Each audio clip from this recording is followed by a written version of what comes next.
You sit in church week after week, embracing the truth of God's Word. You believe the gospel and claim Jesus Christ as your Lord. Yet you continue to struggle with pornography. You feel like a hypocrite, returning to the sin you hate that mocks the God you love. You desperately wonder, is lasting freedom even possible?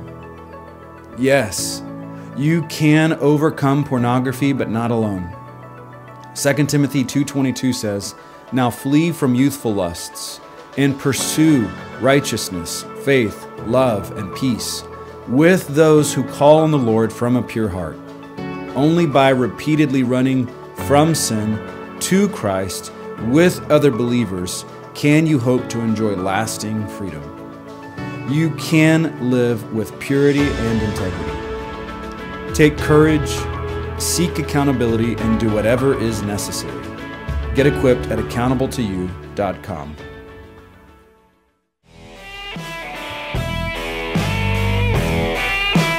Hey y'all!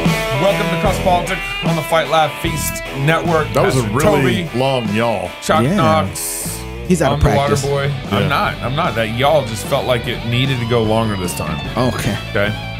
I'm full of the Holy Spirit right now. I think you're kind of using that y'all in a sort of anti-Semitic way. Or maybe an anti-Asian way. Well, I feel very uncomfortable with it. Y'all. I just want to say that right now. Wait, hold on. You have to be here at least 5 minutes to man. feel uncomfortable. Blink twice. Blink twice. I don't know if I can take this already. We got our friend in the okay. studio, David Tran from Classical Conversations and Freedom Ship Institute. Freedom Ship Institute? Correct. Yeah, Freedom yeah. Ship I Institute. killed them both. But before we go anywhere, okay, we our boys from Mount Athos. You read the ad, not very well. No, this it's terrible last ad week. read. It was very bad. Sorry, Mount we Athos. we need to owe them. We owe them a couple more Mount ad reads. But they sent us some of their vitamins and stuff that some of their health. They're grass-fed, organic goat products. goat products. I'm sorry. Go. Again, this is you.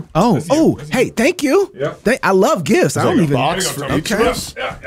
What I got in the box? Now you get to dig in. I'm sorry, David. You didn't give Yeah, me. I'm like, where's mine? No, no. Nice. Oh my goodness. Okay, I like this shirt. That's a nice shirt. Yeah, I like yeah, this shirt though.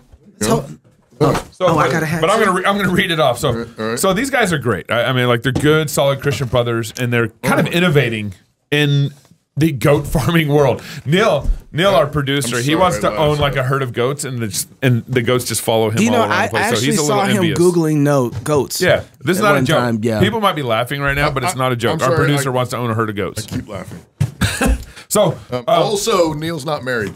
oh yeah. Yet, but you could be that Email us lucky woman. contact@fightlaughfeast.com if I will screen on behalf of Neil. Candidates. Yeah, there we go. If you were thinking that God is calling you to be the wife of a goat farmer,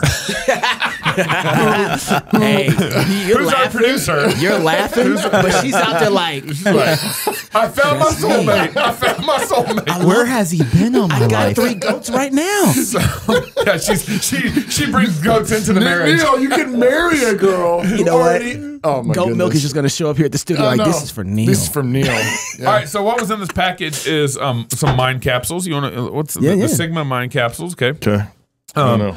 Pre-workout, Dunamai, pre-workout. Neil actually would probably know more about this stuff, but basically give you the energy and strength and to Pre-workout gets you work out. hyped. Pre-workout gets you going. Creatine. I think, and we're gonna have the CEO on our show. Yeah, we're gonna get him on because I got a bunch of questions actually about all this.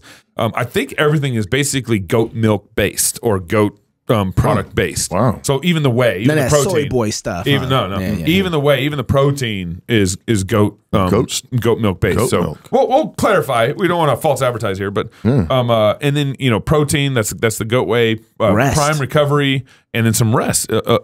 Elysium. Yeah, Elysium. Premium supplement. There we go. Restore, relieve, and enhance.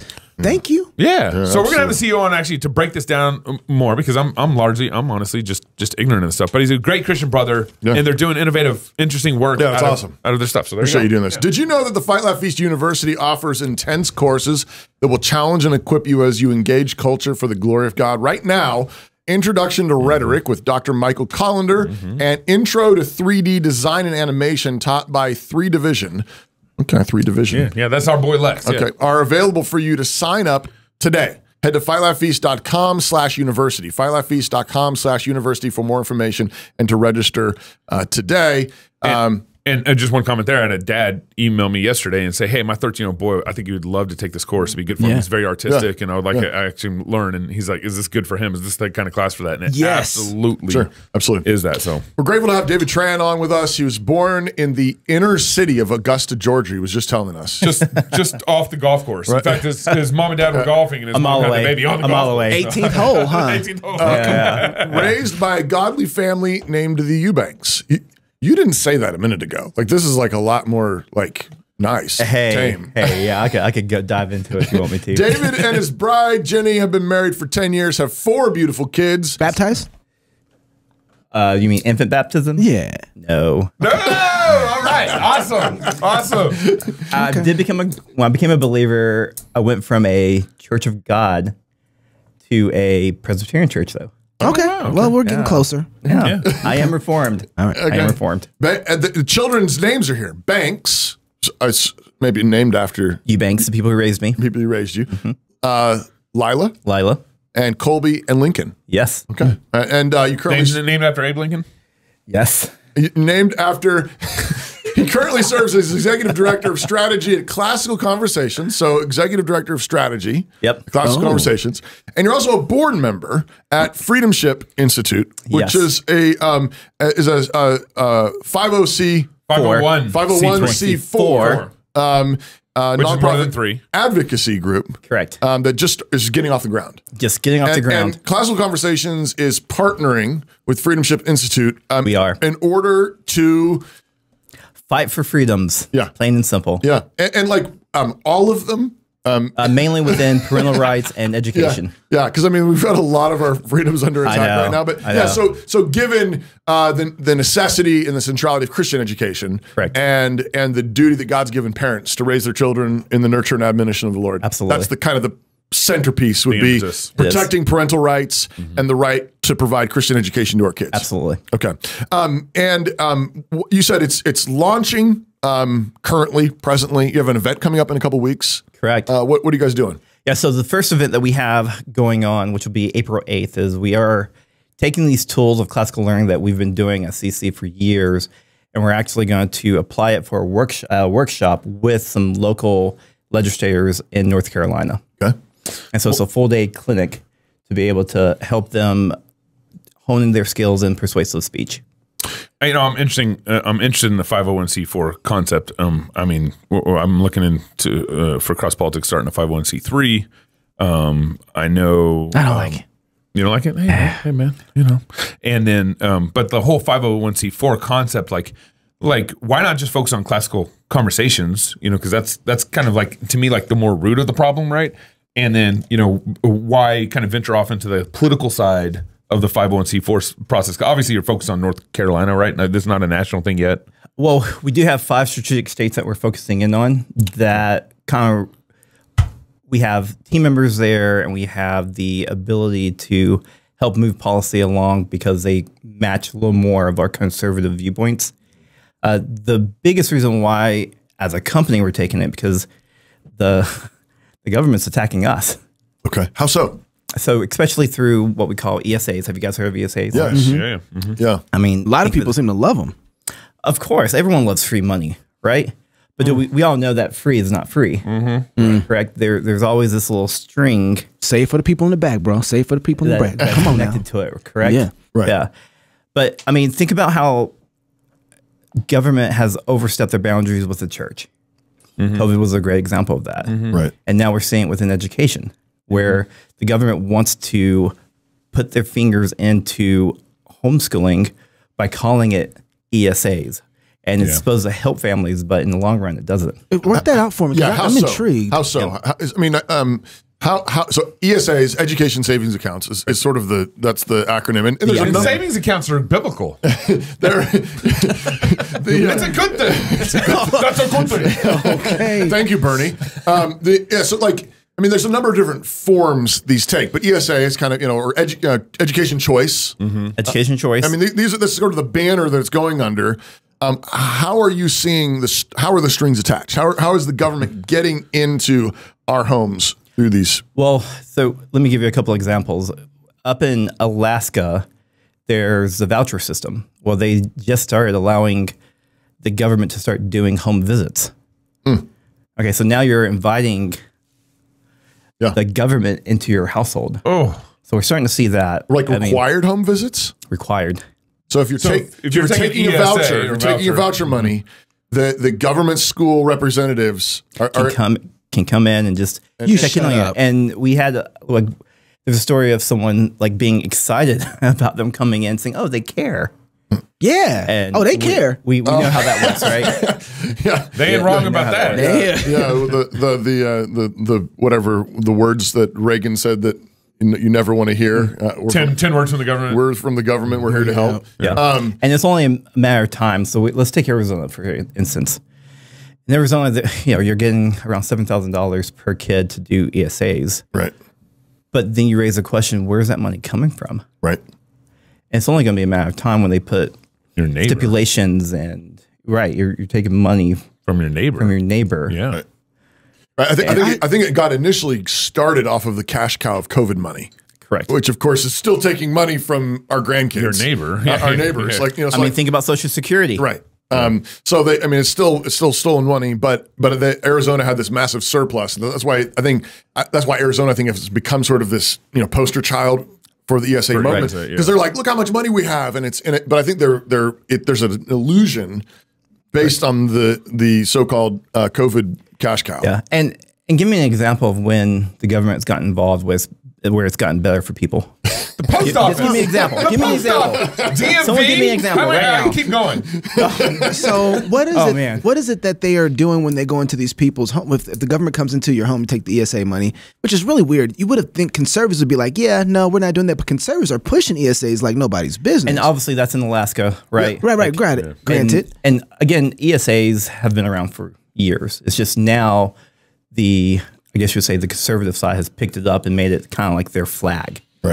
Right, their flag. But wow. Yeah. One of the things that COVID did though was, it in a helpful way, when all everything went online. The parents started seeing the classroom. Yeah, the weakness of the actual so-called education that's happening in public schools was exposed. The corruption of the government schools was exposed. You have all the sexual perversion and the drag queen stuff, and all the people calling their kids by some other name or pronoun or whatever, letting them dress up like girls and whatever. A whole bunch of that got exposed, and a whole bunch of people were like pulled out. And homeschooling, you guys have probably seen a massive explosion in growth since COVID. We've seen growth. It's a little unique for us because our model is built around a community. Right. And you're a corporate partner of CrossPolitic, so it's just, you're growing. CrossPolitic, baby. Yeah, absolutely. But homeschooling as a whole in America has boomed. Yeah. Right. And it's really cool to see, because parents' eyes were opened when all these kids came home and they realized what was going on in the public school system. Right. The problem though is that for some of them, they haven't connected all the dots. They haven't. So that same entity that's pumping money into those brick and mortar institutions that you came to say, like, you're doing what with my kids? Well, you can't just take the money from the same entity and then not end up in the same place long term. It's only a matter of time. Yeah. And we've seen this specifically. We've noted this a number of times, but our Canadian friends have particularly seen this. Like, they have had government-funded private schools for decades, and the private schools are no different. They're not than the government schools, the public schools, because they've taken the money. Correct. So I want to talk more about the 50C3 plus 1. 501. Let me finish. Okay. 501C3 plus 1, which equals 4. Okay, thank you. Okay, I'm glad you can count. Thank you. You just got right explained real quick. Right, for real. Great job. Great job explaining on me. So you mentioned two things that you guys are established for, which is to secure parental rights, right? That's one of the things, and then help secure education, the freedom of education. The freedom of education. So then what is it that is under attack on parental rights? Because that's kind of a broad conversation right now, and everybody's using that, even on the other side, opposite side. So what is it that you guys are looking to say, federal government is encroaching on this area outside of the fact that we're letting them in. I mean, it kind of feels like the vampire thing. You guys know how vampires, they can't come to your house unless you invite them in. And here we are like, hey, you're welcome. But, well, as CC, we want parents to be able to always have the right to make any decisions they want for their kids. And I mean, think about the thing that happened. But parents aren't that smart. I mean, you shouldn't leave that. That's a pretty open-ended. Yeah, that is. Yeah, it is. I agree. But think about California, about the dad who pretty much told his wife, hey, our son is a boy. Yeah. And through that one text message, what happened to him? He lost his rights. He lost his rights. Yep. Oh, wow. The mother fought it all the way to the courts and he lost. Only one parent lost their rights. In that case. Well, one parent lost her mind. Yeah. No, you're right. And it's only a matter of time, right? When you think about how teachers can, within the public school system, not communicate that your kid is transitioning. Yeah. And there's all these examples that are starting to come up that as a parent, I'm like, that's legal no way. In Washington, Oregon. I believe in both states, maybe I just know one for of sure them, Washington have laws that pretty much protect teachers. They don't have to tell parents about kids in their classes that are transitioning. I mean, well, and it's even worse than that. If your kid wants to transition in the state of Washington and parents are against it, the state can step in. Right. They can step in. They can step in. Yeah. Wow. Yeah. So I think social workers have legal protections to like basically say we're protecting this child from these abusive parents who want them to remain and the social worker wants to mutilate the boy. Yeah. Now, I'm going to let you, look, if you having school problems, I feel bad for you, son. I got 99 problems, public school ain't one. So it ain't really hit me in the same way. Yeah, you want to send your kids to public school. Well, now how's it? Go ahead. But look at it. Now, if parents are starting to take government money from ESAs, it's only a matter of time before the government starts dictating what you do, what you can teach your kids. I mean, the worst case scenario is now they're saying, oh, you know what? We come into your house, we do a home visit. This is speculative. We see a Bible beside your math curriculum. Well, you can't have any religious affiliation with your education whatsoever. Because we're paying for it. Yeah, because we're paying for it. We're giving you money for it. Yeah. Why not fight for this? I mean, it's so how does the 501c4 connect the dots for me and how it applies to this conversation? Yep. So a C4 allows us to have unlimited lobbying items. So we can go talk to legislators. We can support certain legislators that support the freedoms that we would want them to support. We can donate money to their campaigns.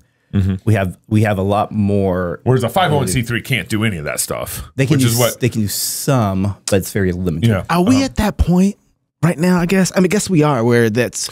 Well, I mean, we were talking about this actually earlier part of the show. I mean, like there are certain things. So one comeback would, I don't remember. There's a law that was passed recently, and the Supreme Court has been consistently upholding it right now. Sorry, that came out of. I didn't mean to be rude. Stop it! It just happened. That says that government funding can be used even in religious contexts. The funding they've ruled that it's not it doesn't break. It is not a breach of the First Amendment. So that's a recent law that's been upheld, and I'm blanking on the name of it, but it's been upheld a few times. Where's it at? Supreme Court. It's a federal law. So and it's been appealed a couple of times, and there have been a couple different private schools have been able to they're taking some kind of form of government funding. So they're testing it, and it's been tested. But do that sound again? Yeah, but that. Yeah. Yeah, right. So I mean, that's the thing. It's like, I would even say, like, so that's the comeback. Some people will say, well, they're not going to do that. They can't do that because the Supreme Court has ruled. Yeah. We need a thing. I need that on the button. But that's the thing. It's like, yeah, but if that's the standard, the Supreme Court's the standard. Well, we all know how long that flip flop. We also have Supreme Court justices currently on the bench who don't know what a woman is. Right. It's above her pay grade. Sorry. Yeah. So she's not a biologist. So Yeah. It's crazy. So that's one of the comebacks. The other thing I was going to say though is that we were talking before the show is everything on the left is weaponizing everything. I mean, the FBI has raided pro-lifers' houses at gunpoint. Yep. They ain't discriminating either. But I was gonna say, but I was like, but you were mentioning P. Diddy, a Tuck interview. No. P. Diddy got raided by the FBI. Yeah, probably for good reason. One of these things is not like the other. Stay out of that one. Although it's probably still entirely political. There's probably something political going on. Yeah, Tucker was speaking to a black nationalist on his show and and they were basically going through the same thing. The FBI came through, covered up their cameras, raided their environment, flashbang grenades in there, and arrested people. I mean, it was insane. They had it recorded, duct taped the cameras so they couldn't see all they were looking for files, and they treated them the exact same way that they're treating the pro-life folks in the same sense.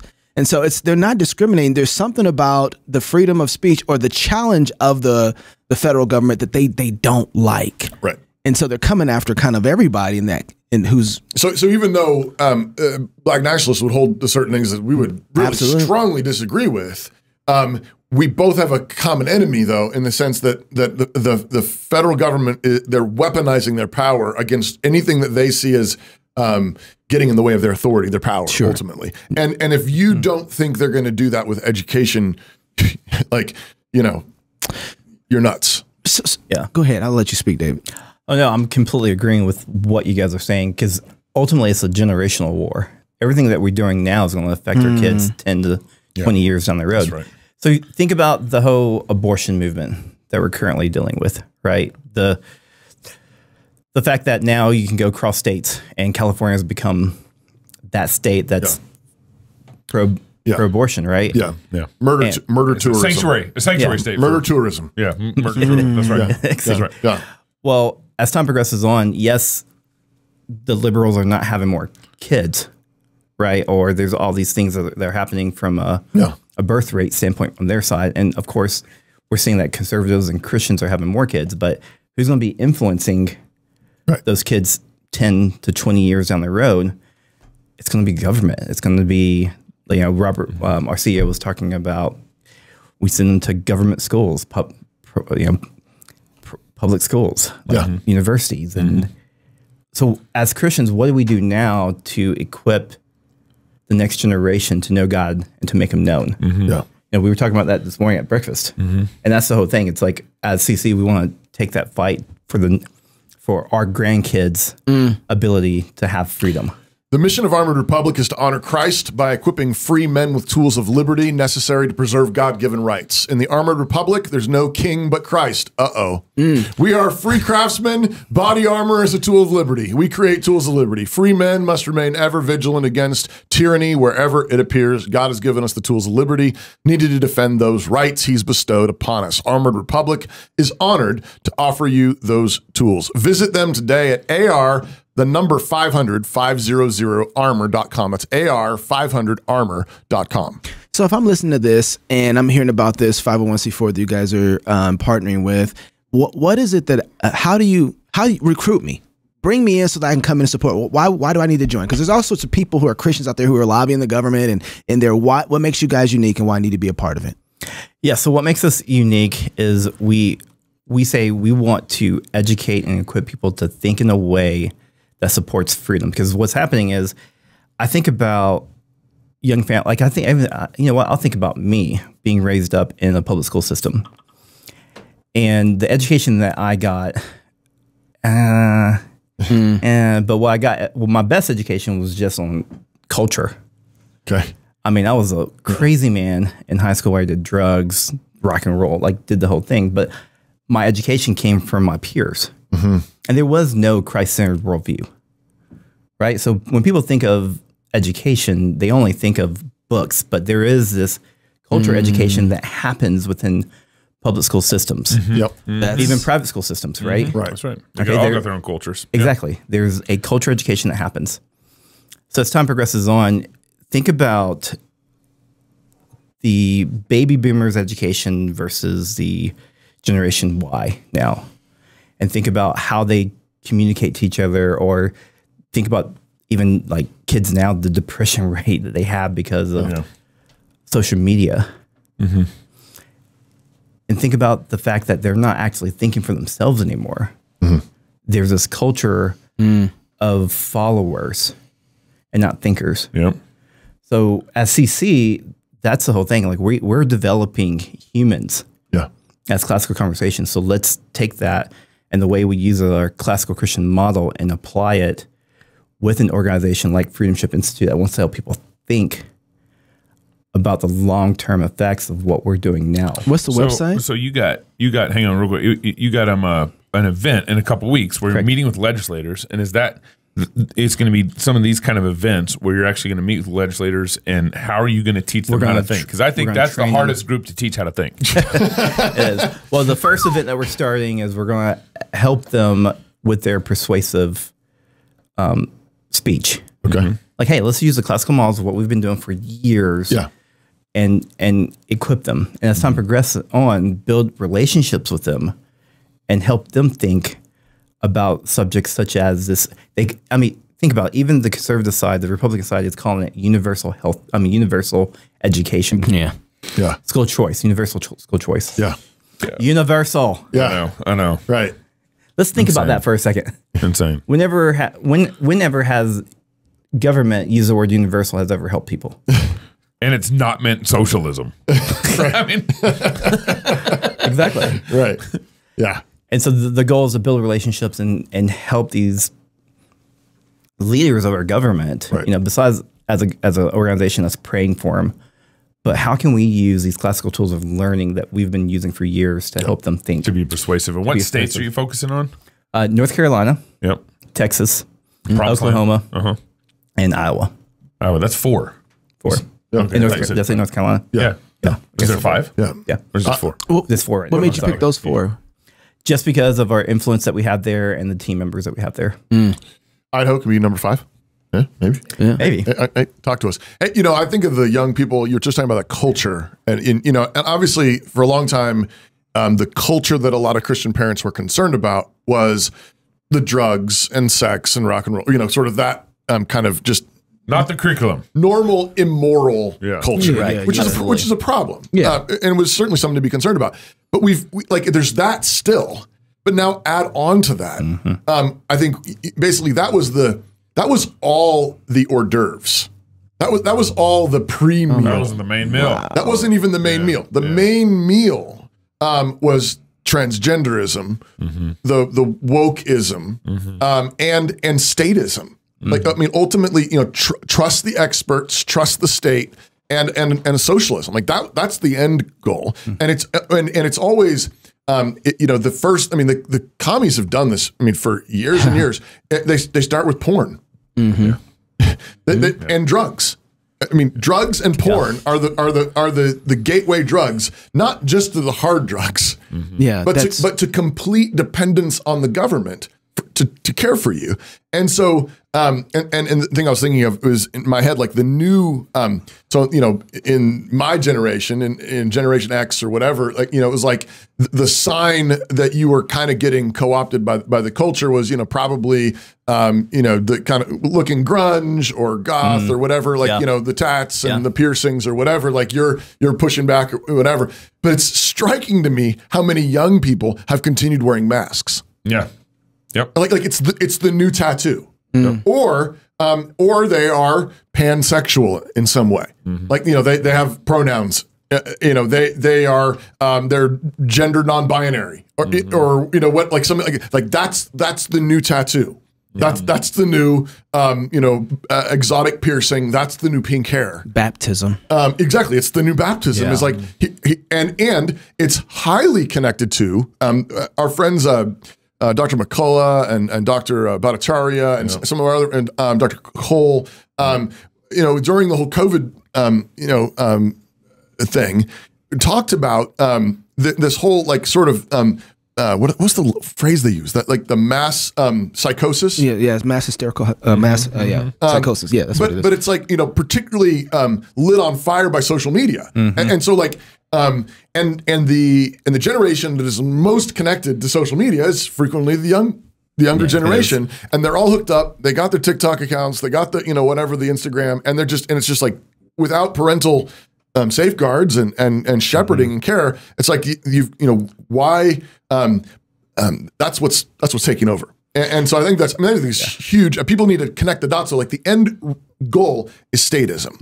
And so when the Dracula or the vampire, vampire, yeah, comes knocking on your door and says, "Hey, I've got this amazing apple." Right. Like, do you know the old stories? Like, do you know, like, don't invite him in, don't invite him in. When he says, "Hey, free money from the government," everything about you needs to be. Well, nervous. And it's a tactic for worship. So what's happening is it's like when you're constantly giving something for free. Yeah. Like who are you going to worship? Yeah. It's grace. When the grace comes. Yeah. When the grace comes. Yeah. God gives grace. You worship that person. Yeah. And as time progresses on, and I think Jesus did a phenomenal job in the Bible of fulfilling needs, physical needs, emotional needs. Like it's a great example of when you fill needs of somebody, as time progresses on, they build this worship of this entity that's not God. Yeah. If you really think about it. Yeah. Mm-hmm. And then it's a misshift of true worship.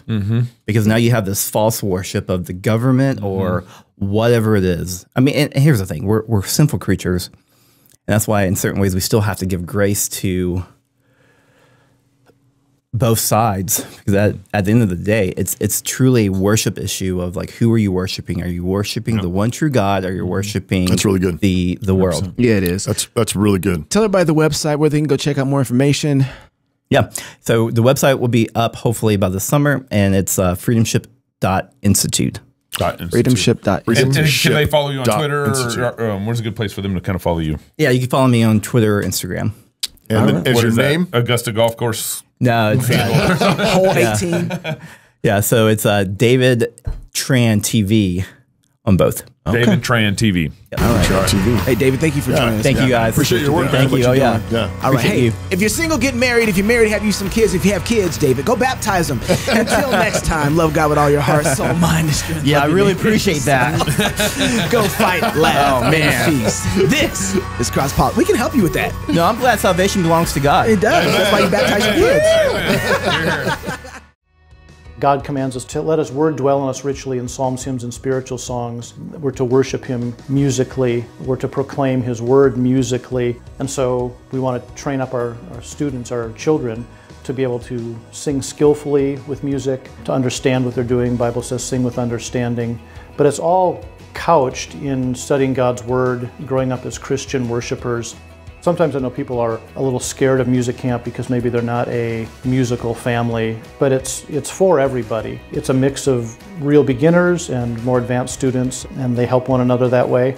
But the thing that really gives it weight and glory is that the whole week is focused towards a concert, a glorious presentation of the music we've been working on all week long. So there's this goal in mind. There's something that the students not just participate in, but actively create. I'll see students who come in who have had no musical experience. You can tell they're overwhelmed by first day. They're just awed by it because they've been part of something that is new to them and much larger than them, something they've not experienced before. And I would say the majority of times, those kinds of students come back because they've tasted something that's really glorious, a foretaste of heaven.